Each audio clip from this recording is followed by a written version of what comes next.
Muito obrigado pela sua companhia, sejam todos bem-vindos ao Visão 360, aqui na tela da Masper TV.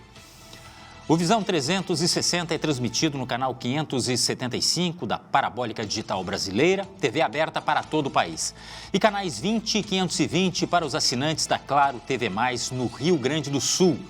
Você também pode nos acompanhar ao vivo pela nossa página na internet e em mais 127 provedores espalhados pelo mundo. Ou curtir nosso conteúdo pela sua rede social preferida.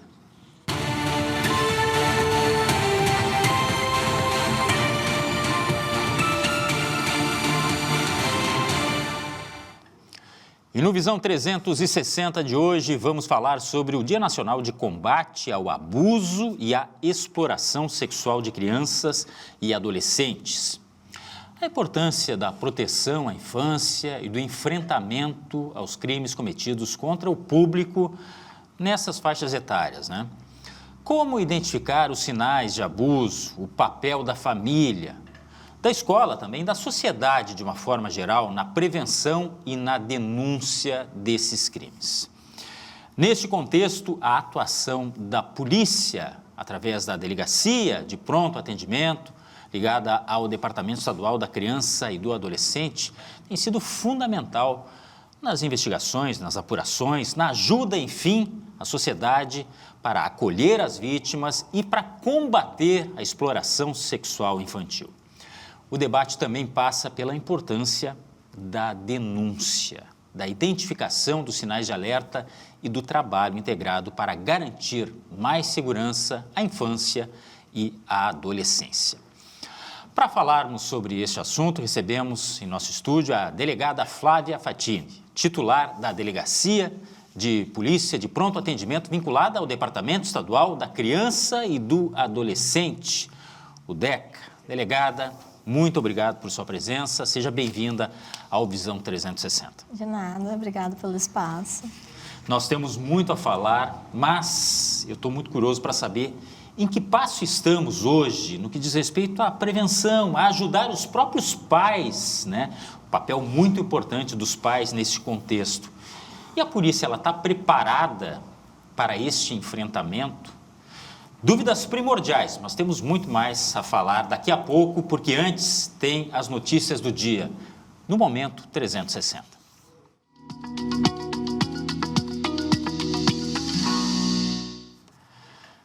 A Defesa Civil interditou parte de um condomínio em Novo Hamburgo, no Vale dos Sinos, após um deslizamento de terra atingir a área da garagem de um prédio. Pelo menos 11 famílias precisaram deixar os apartamentos por causa do risco à estrutura. Segundo o órgão, a situação pode ter sido agravada por escavações realizadas em um condomínio vizinho que está em obras.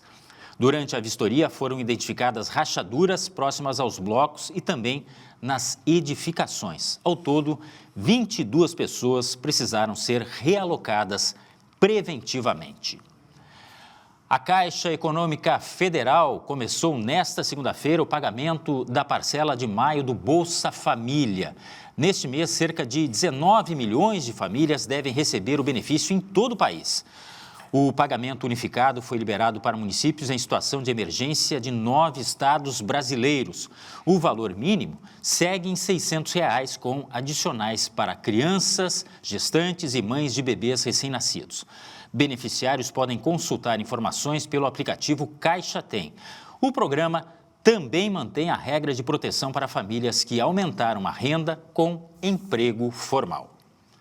E fechando o Momento 360 de hoje, notícias internacionais, o Paquistão entregou aos Estados Unidos uma nova proposta do Irã para tentar encerrar a guerra no Oriente Médio. O documento foi enviado em meio a um cessar-fogo considerado frágil após semanas de conflito. Os Estados Unidos exigem o fim do programa nuclear iraniano e garantias sobre o Estreito de Hormuz. Já o Irã pede indenizações pelos danos da guerra e o fim das sanções econômicas. O presidente Donald Trump afirmou que o tempo para um acordo está se esgotando. As negociações seguem travadas e novas reuniões devem ocorrer nos próximos dias. Vamos ao intervalo? e já voltamos com a nossa pauta de hoje do Visão 360. Vamos falar sobre o Dia Nacional de Combate à Exploração Sexual Infantil. Na verdade, como a gente sempre frisa aqui quando tem um dia específico, né? Um dia para falarmos de todos os outros dias. É rapidinho e a gente já volta.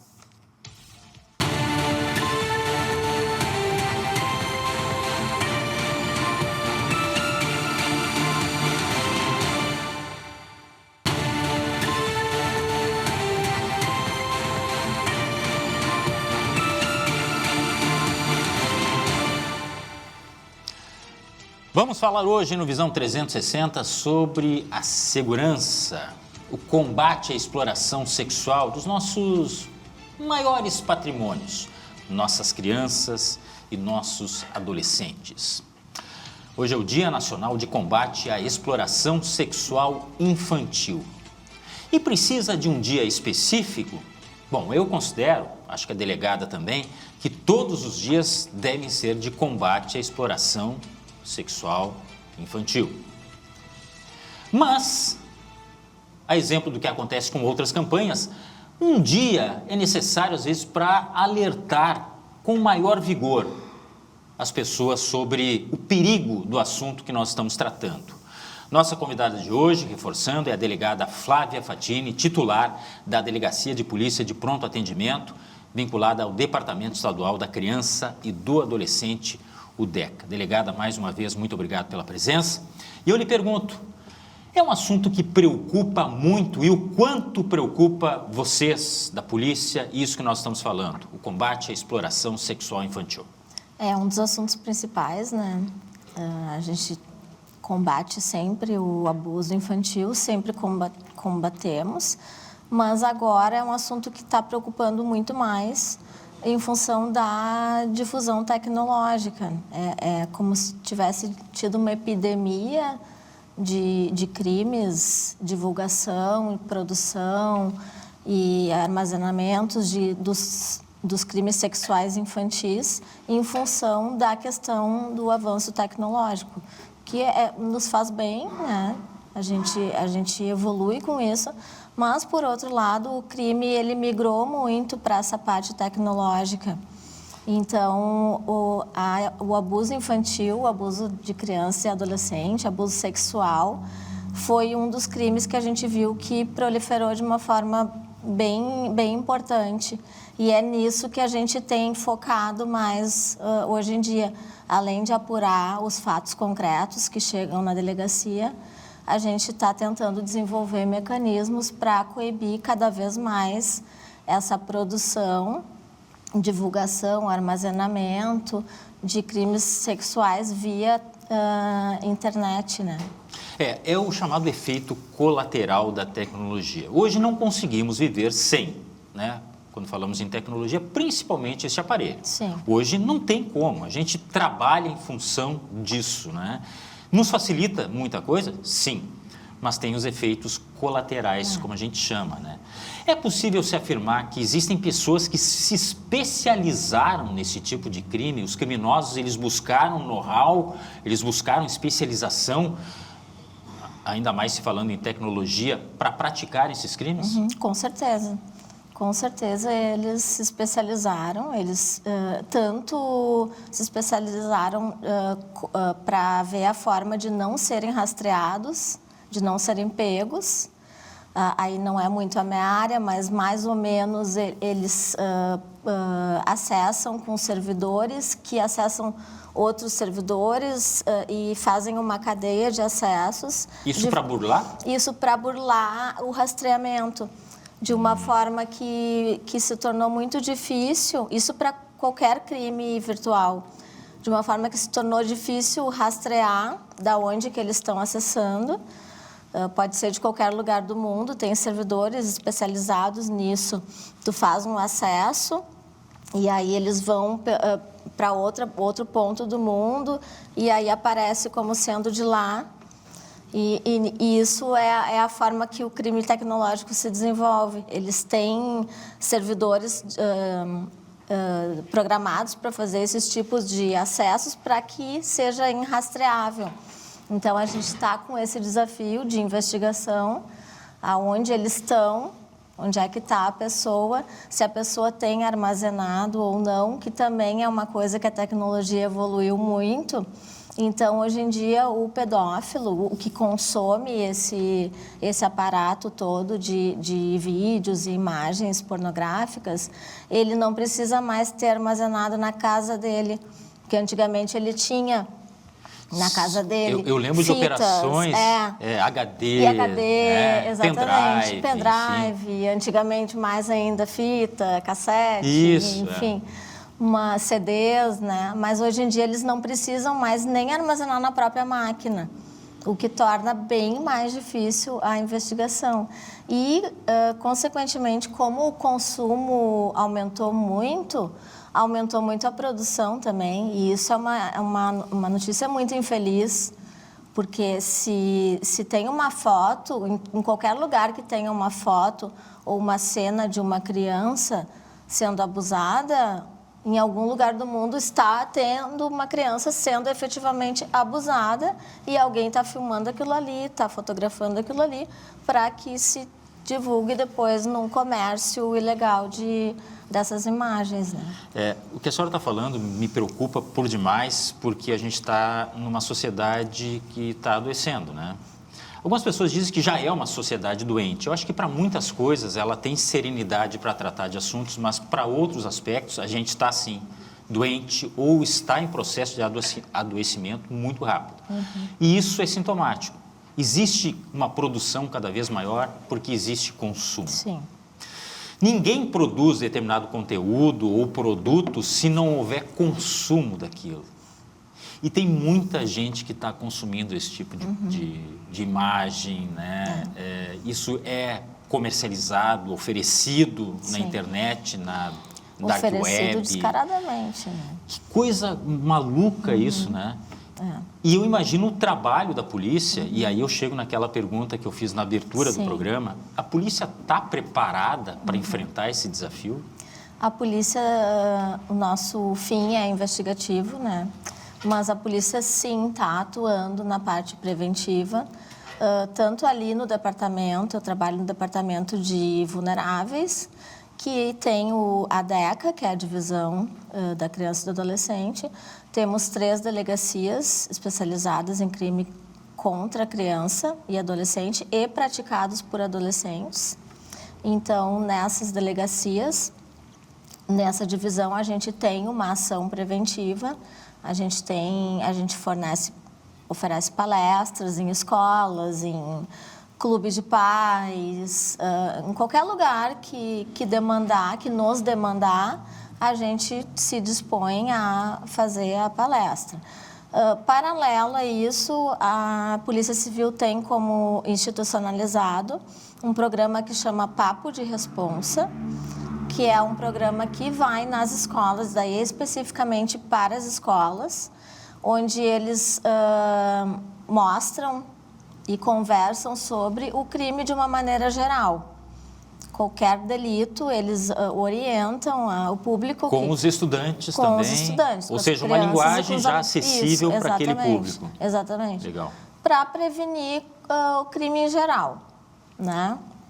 E temos também o Projeto Libertar, que ele é voltado para o crime sexual, que também ela vai nas escolas, no formato de palestra, aí especificamente para o crime sexual, e ele tem 2 momentos. O primeiro momento é um momento explanativo, onde a gente conta como é que é, o que é crime sexual, como é que faz, quem procurar.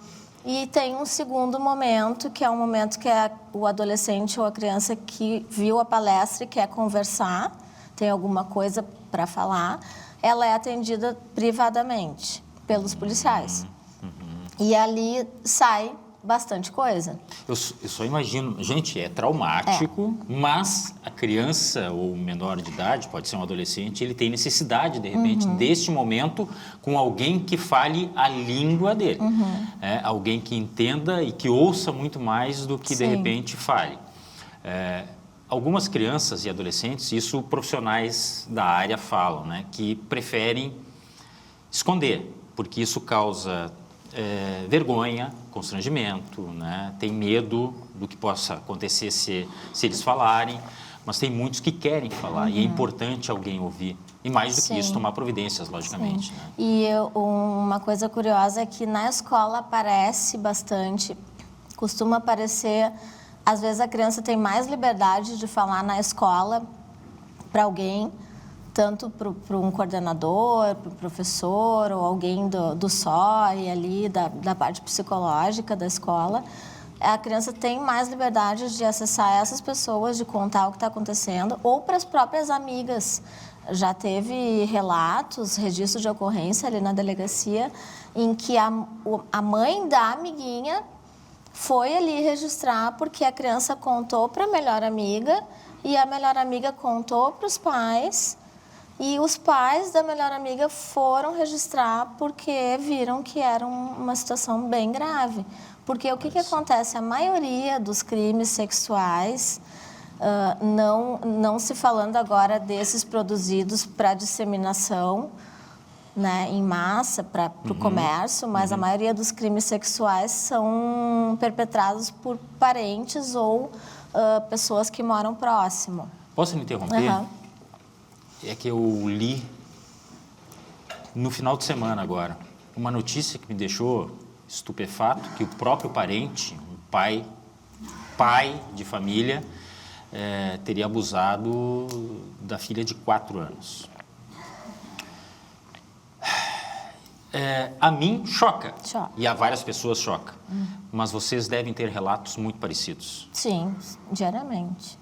Como é que pode? Diariamente. Eu fico perguntando, como é que pode isso? E não só o pai, como a gente tem muitos relatos de conivência da mãe. Mas isso é por interesse também financeiro, alguma coisa nesse sentido? Depende. Tem muita dependência financeira, mas também tem a questão da mãe e do relacionamento da própria mãe. Não querer admitir ou achar que o filho ou a filha está inventando para prejudicar o relacionamento. É muito uma questão emocional. Também tem casos em que a mãe é conivente por uma questão financeira, mas eu acho que é menos do que com a questão emocional mesmo. Então, a criança acha espaço em outro lugar e a escola se sente à vontade, lugar. Claro, e com toda razão. Agora eu ia perguntar uma coisa. Dentro desse contexto todo, tem alguma faixa etária que seja a mais visada? Que vocês atendem mais? Não. Ou é criança, adolescente, idade indiscriminada? Não tem uma faixa etária que se destaque mais. Também não tem sexo, é menino ou menina. As meninas, claro, são mais vítimas, né? Mas não consigo te dizer que... Acho que adolescência, mais do que infância, mas eu não tenho uma Posso lhe fazer uma pergunta que eu não sei se é de fácil resposta ou se a senhora se sente à vontade de falar, mas a minha função é de perguntar, né? O que falam um pai e uma mãe numa situação como essa? Assim, de uma forma genérica, assim, eles tentam achar desculpa para aquele contexto, dizer que não é bem isso, tentam forjar alguma coisa. Como procedem os pais? A mãe conivente, geralmente ela fala que... Ela nega, né? Fala que não aconteceu e segue negando. Porque no primeiro momento, quando ela soube pela criança, pelo adolescente, ela negou e ali quando chegar na delegacia ela vai seguir negando. Ou ela se desculpa no sentido de que não podia pela questão financeira, não podia porque tinha medo também que gerasse uma violência maior, né? Porque essa já é uma violência horrível. é mais nessa linha. Uhum. É correto se falar que estamos que estamos abordando casos com famílias desestruturadas, ou isso também não é regra? Não é regra. Não é regra? Não é regra. A gente tem casos em qualquer família. É uma questão de caráter, né? Não diz com a estrutura, nem com o poder aquisitivo. Diz muito do caráter, né, do ser humano. Então, é um crime que acontece em qualquer esfera. Tem muito aquela noção falsa, eu vou deixar bem claro, falsa noção de que o que eu faço aqui no meio virtual vai passar batido. A polícia já tem formas de detectar e muito bem. Aqui nós vamos abordar um aspecto que talvez a delegada, e ela já falou sobre isso, não é bem a área dela, né? Porque tem um setor especializado, nós temos o ECA Digital, que está cuidando muito disso, da questão parental, do rastreamento, enfim. Mas a polícia, eu imagino o trabalho hercúleo que seja para a polícia, e vocês se apoiarem em grupos especializados em tecnologia, por exemplo, para poder localizar esses criminosos. Porque é difícil, gente. É muito difícil. Puxa, e outra, como eles fazem pontes, como a delegada falou, eles tentam se esconder atrás de IPs, atrás de máquinas que, a princípio, não são eles que estão ali, não, eles estão fazendo uma volta, digamos assim, para chegar ao objetivo, ao propósito deles. E é muito rápido, né? Cada dia é um acesso, cada dia é um compartilhamento, milhares de compartilhamentos. A gente tem até uma ferramenta ali no departamento que a gente faz busca ativa. É uma ferramenta que faz uma varredura nos sistemas, em redes sociais, em redes mais usadas por eles, né, por esses criminosos. Eles têm alguns lugares que eles costumam usar porque são lugares que têm menos filtro. Por exemplo, o Discord, que é um aplicativo que tem como tu divulgar um vídeo em tempo real, então eles usam ali. A gente tem essa ferramenta que faz as buscas nesses aplicativos mais usados.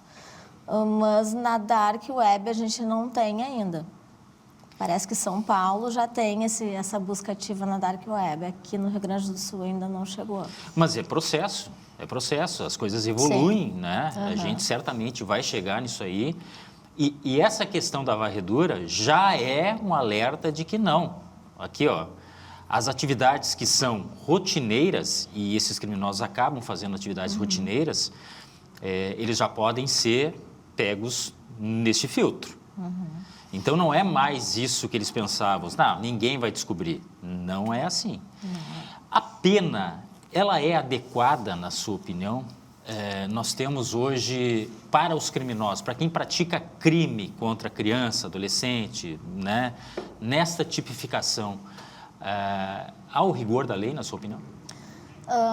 Sim, eu acho que a prova ela é difícil, mas no momento que está provado, sim, tem condenação e eu acredito sempre que as penas elas são boas. Eu acho que o que falha no nosso sistema jurídico é a execução mesmo, porque a gente tem vários benefícios, né, de liberdade condicional, de suspensão do processo, de prisão domiciliar. A gente tem N subterfúgios ali e eu acredito sempre que a pena, não adianta aumentar a pena. Eu acho que tem que se fazer cumprir a que já tem. É o que eu sempre pensei, desde que eu comecei a trabalhar na polícia, com crime, eu sempre entendi assim, não adianta querermos mais pena. A gente tem que pleitear a construção de presídios, pleitear que a pena seja efetivamente cumprida. E dentro dessa questão da penalização, os pais, e a gente falava disso há pouco, né? Os pais que cometem esses crimes. Estamos falando da maioria, conforme a delegada já mencionou, a maioria dos crimes nesse sentido são feitos em âmbito familiar. Sim. É difícil até de ouvir isso, né? Mas é preciso se falar desse assunto. Há punição para os pais nesse sentido? Eles podem perder guardas de filhos? Como é que é previsto isso na lei? Com toda certeza. Eles são punidos, são condenados. A prova, de novo, a prova fica bem complicada nesses casos, porque é um crime que se faz às escondidas, né? Onde é a palavra da criança, da adolescente e a palavra do adulto. Ninguém costuma testemunhar esse tipo de crime, exceto nos casos em que a mãe é conivente, mas daí também são exceções. Então, nos casos em que há provas e há condenação, há também o afastamento da criança. Inclusive, a gente tem a medida protetiva da Lei Henri Borel, que em determinados casos a gente já na delegacia, na hora do registro, já pede o afastamento preventivo da criança. Isso seria mais ou menos como a Lei Maria da Penha? Isso. Mantém o afastamento do progenitor, por exemplo? Dependendo da situação. Que coisa absurda. Quer dizer, é a lei, eu acho que está certo, mas que absurda a situação, né? Inclusive, já aconteceu casos dessa palestra Libertar, que eu te falei, da criança relatar e da gente fazer a ocorrência em simultâneo ali após a palestra e já pedir a medida protetiva e a criança já ser afastada de casa. Em casos em que tem parentes, aí a gente aciona o conselho tutelar, o conselho busca outros parentes para a criança ficar ou, em último caso, um abrigamento. Que falência da instituição paternidade, maternidade, enquanto, né, família, uma situação como essa, né, de ter que ficar restrito, a aproximação não acontecer e muitas vezes entregar por um avô, para uma avó, para um tio, para uma tia, a criação de uma criança ou de um adolescente que seja, porque os pais falharam. Incorreram em crime desse tipo. É um negócio que é nojento, mas ele é preocupante e é contexto da nossa sociedade, infelizmente. Isso, na sua opinião, é algo que tem que acontecer no âmbito escolar? Toda essa informação, essa carga de informação que deve ser dada a respeito desse tipo de crime ou não? Eu gosto, eu acho que sim. Acho que é bem positivo a gente instruir, né, as crianças. Inclusive, eu tenho filhos pequenos, instruir em relação ao ambiente online também, né? Porque é muito perigoso, porque hoje em dia a gente pensa, meu filho adolescente não sai, ele está seguro, mas não, ele está no mundo, porque ele está com uma janela aberta para o mundo. E a captação, ela é muito bem preparada, né? Eles usam, é um termo que se usa que é o grooming, que é o captador. Então, para todos os crimes, eles captam as crianças assim, eles lançam ali um perfil de uma adolescente, digamos assim, ou de um adolescente, de um menino, captando uma menina, e aí nisso eles começam a pedir uma foto, aí daqui a pouco é a foto do rosto, daqui a pouco é do corpo, daqui a pouco tira uma blusa. Então, eu acho que a gente tem que instruir, sim, as crianças. Eu falei para os meus, e a minha fala é sempre nesse sentido.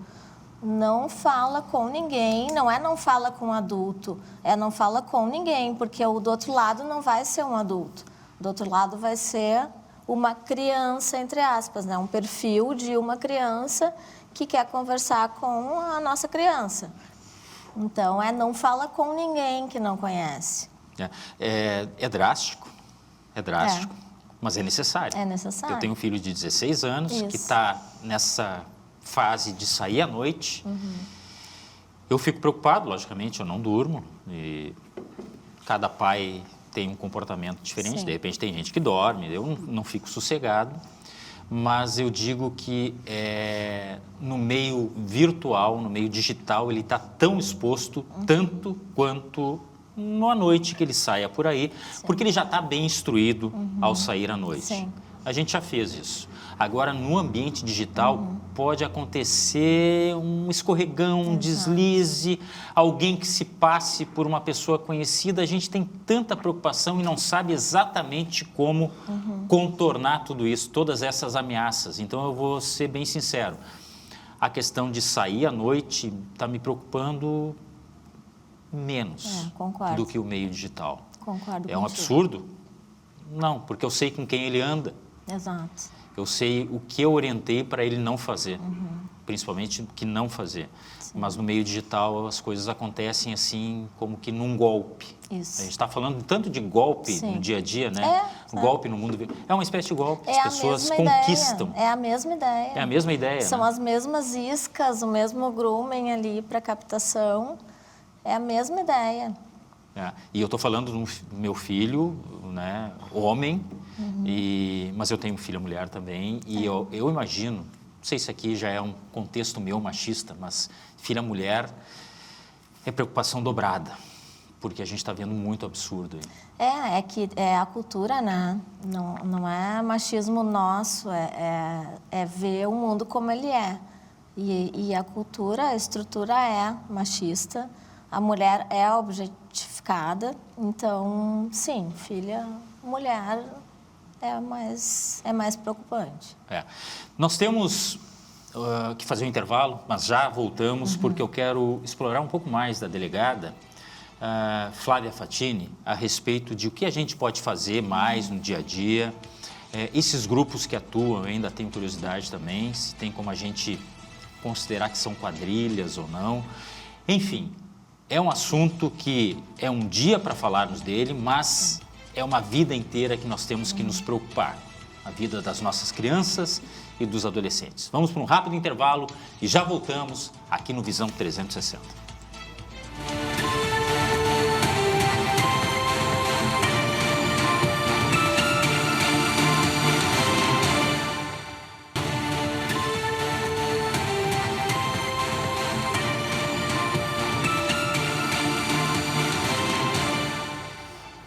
No Visão 360 de hoje, falamos sobre o Dia Nacional de Combate à Exploração Sexual Infantil, mas muito mais que um dia. A realidade que nós estamos vivendo, o que a gente pode fazer enquanto pais, enquanto sociedade, para proteger os nossos menores de idade, crianças e adolescentes, em relação a um tema tão sensível.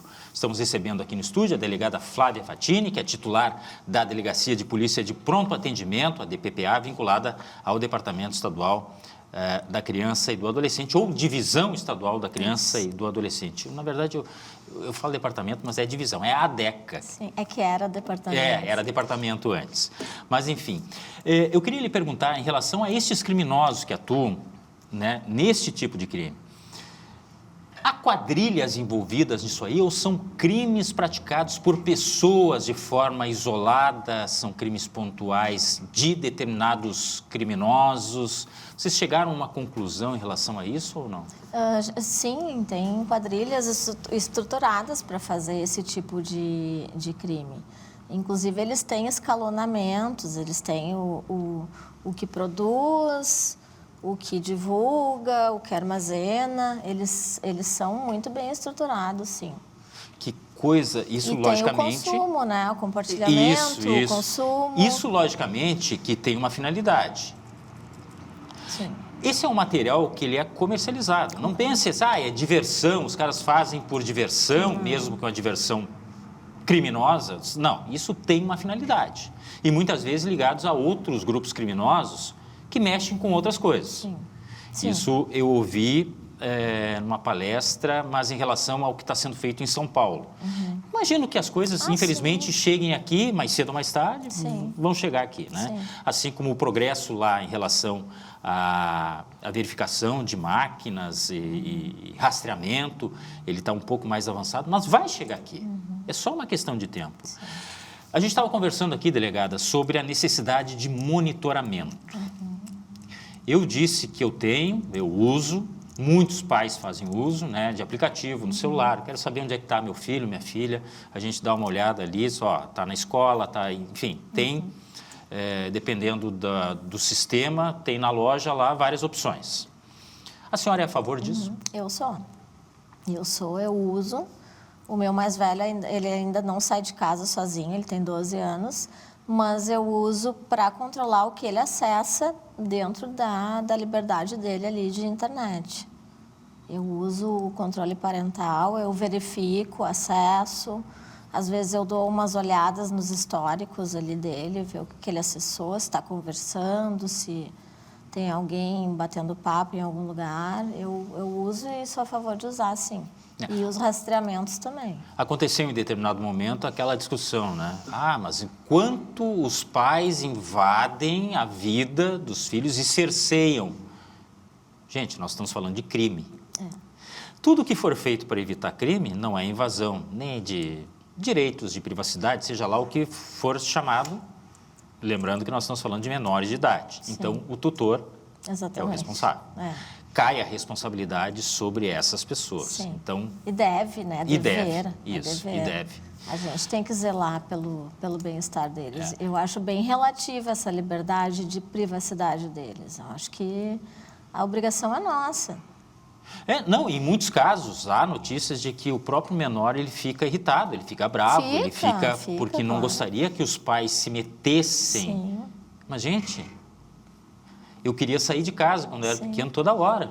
Minha mãe e meu pai não deixavam. Claro. É que eles não têm o cérebro formado, eles não têm repertório para atingir determinado nível de maldade e se proteger em determinadas situações, né?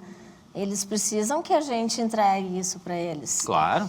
Neste mundo cão, que infelizmente é o nosso mundo, numa família que acontece um abuso, se houver mais filhos, geralmente acontecem mais abusos? Geralmente, sim. Puxa vida. Geralmente, sim. Que barbaridade. O pai, o padrasto, o avô, geralmente, se tem 3 crianças, ele vai abusar das 3 crianças. Que bárbaro. E o que eu tenho visto, assim, e que também me deixa muito, muito impactado, é casos envolvendo pessoas de mais idade. Pode ser o avô, pode ser um conhecido. Aquele tio que é tão querido, sabe?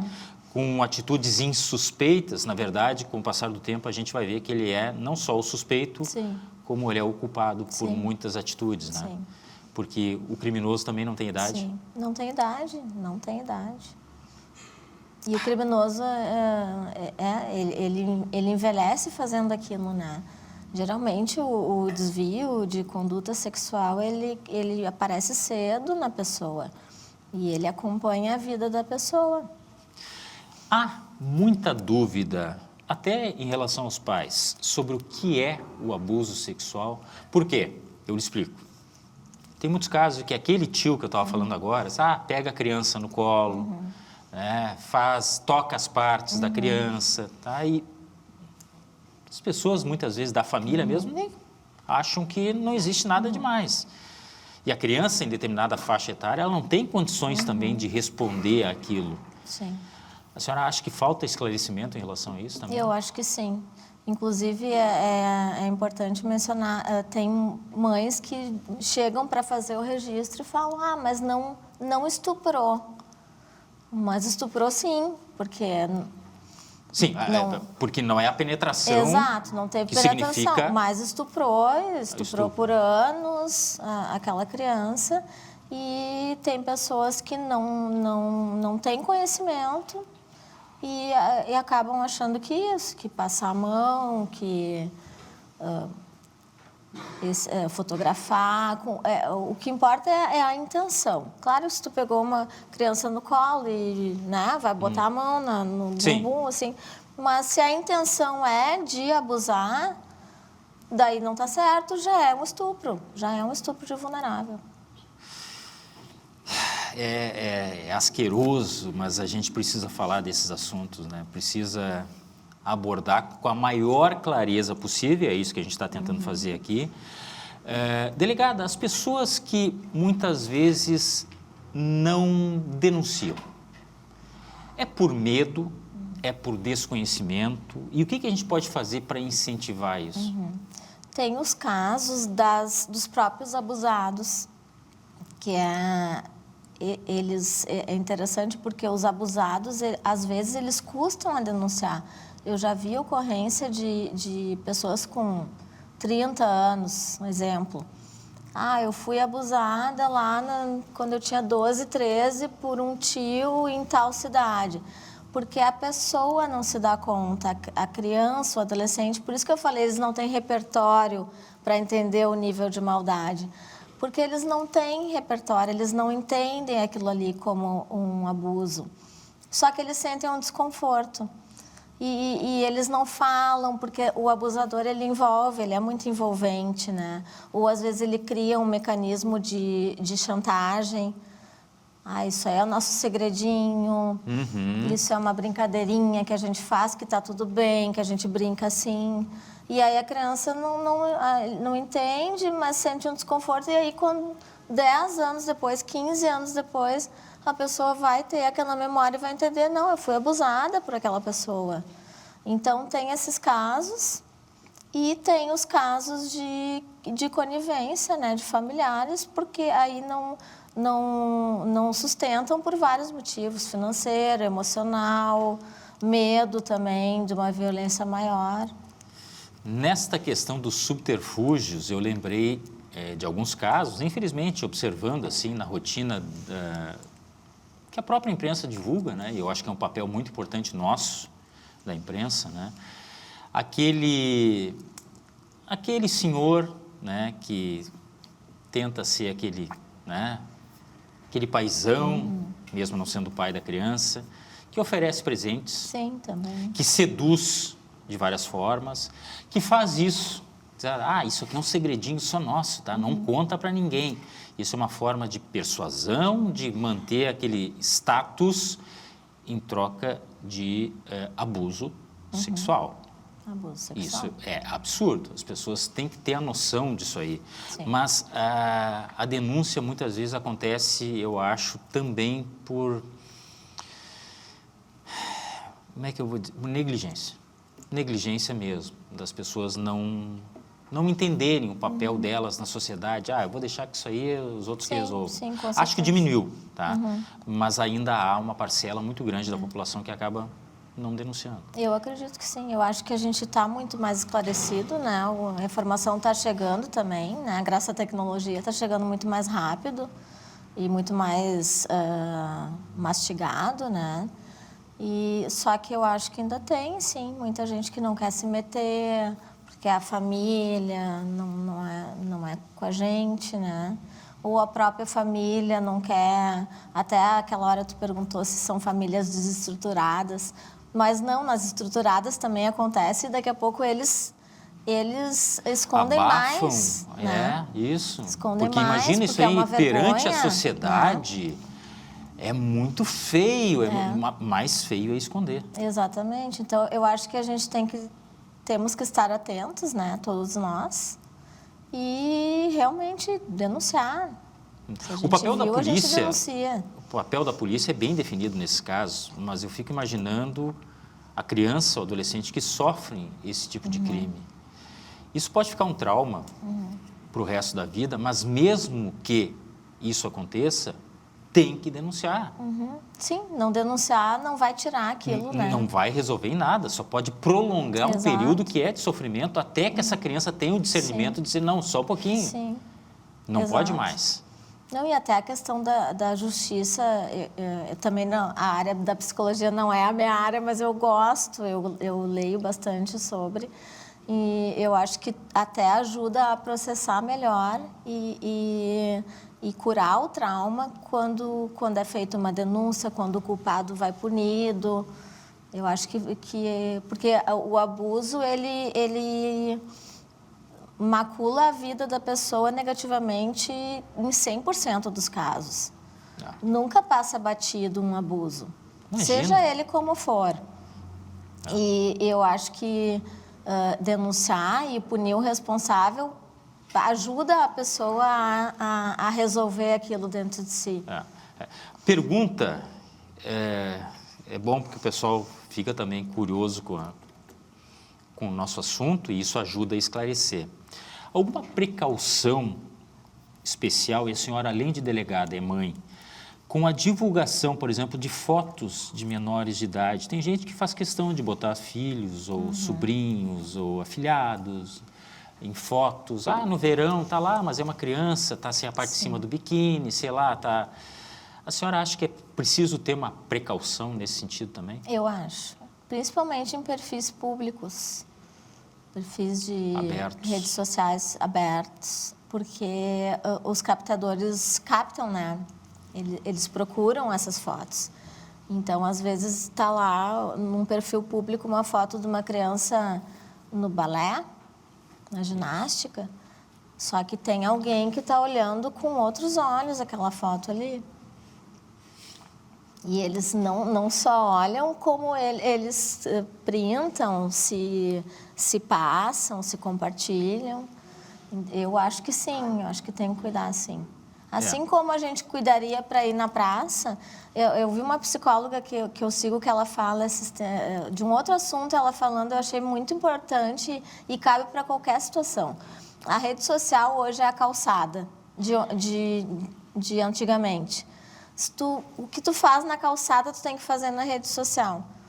Tu bota a tua criança sozinha na calçada de biquíni em Porto Alegre? Não bota.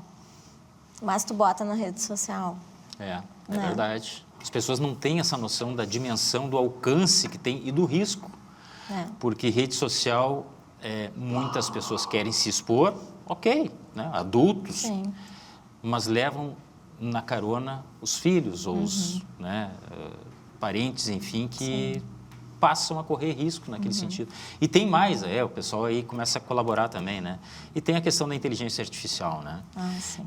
Essa manipulação de imagens, ela é muito, mas muito fácil hoje. Então, mesmo que seja lá uma foto de uma criança até vestida, eles vão lá e fazem, através da inteligência artificial, uma outra imagem. Está criminalizado também, né, essa manipulação.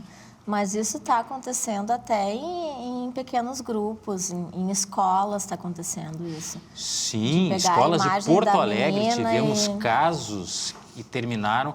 Olha, é difícil a gente falar, por exemplo, em atentado contra a própria vida, porque existe código e eu respeito muito isso, mas nós temos que estar atentos, porque principalmente meninas, elas podem chegar a essa consequência. Sim. Então, os pais têm um papel muito importante, as escolas também, é um processo que passa pelas escolas, acabamos de falar isso aí. Às vezes chega em primeira instância nas escolas, Nas escolas, É quem convive mais, né? Claro, Além no segundo momento, a família, escola, aí a polícia. E vou lhe dizer o seguinte, tem família que está delegando a função de educar para as escolas. Exatamente. Está completamente errado, mas só para a gente ter a noção da importância que tem a escola cada vez mais na formação dos nossos filhos. Aqui eu me englobo também. Para a gente terminar, delegada, denúncias. Quais são os canais que são oferecidos? A pessoa, por exemplo, ela consegue denunciar mantendo anonimato? O que a senhora tem a dizer sobre possibilidades de denúncia? Sim, a pessoa consegue denunciar no Disque 100, mantendo anonimato. Claro que essa denúncia vai ser averiguada pela investigação da delegacia. É um fato que vai ser mais difícil, né, do que se a pessoa for lá se identificar.